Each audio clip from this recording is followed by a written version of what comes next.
ଆଜି ବୁଧବାର କମିଛି ନା ବଢିଛି ସୁନା ଦର?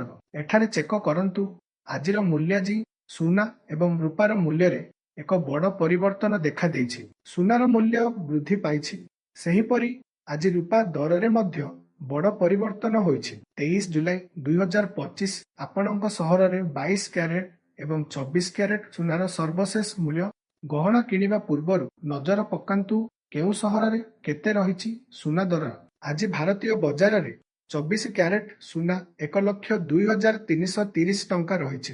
ସେହିପରି 22 କ୍ୟାରେଟ ସୁନା ଦର 93,800 ଟଙ୍କା ଛୁଇଁଛି। ସେହିପରି ଓଡ଼ିଶାର ରାଜଧାନୀ ଭୁବନେଶ୍ୱରରେ 24 କ୍ୟାରେଟ ସୁନା ମୂଲ୍ୟ 10 ଗ୍ରାମ ପିଛା 1,02,330 ଟଙ୍କାକୁ ପହଞ୍ଚିଛି। ସେହିପରି ମୁମ୍ବାଇରେ 24 କ୍ୟାରେଟ ମୂଲ୍ୟ 1,02,330 ଟଙ୍କା ଓ 22 କ୍ୟାରେଟ ନୂଆଦିଲ୍ଲୀରେ 24 କ୍ୟାରେଟ 1,02,480 ଟଙ୍କା ଓ 22 କ୍ୟାରେଟ 93,050। ଦକ୍ଷିଣ ଭାରତର ପ୍ରମୁଖ ସହର ଚେନ୍ନାଇରେ 24 କ୍ୟାରେଟ ମୂଲ୍ୟ 1,01,290 ଟଙ୍କା ଥିବାବେଳେ ପୂର୍ବ ଭାରତର ପ୍ରମୁଖ ସହର କୋଲକାତାରେ ଯଥାକ୍ରମେ 1,02,330 ଓ 93,800 ଟଙ୍କା ରହିଛି।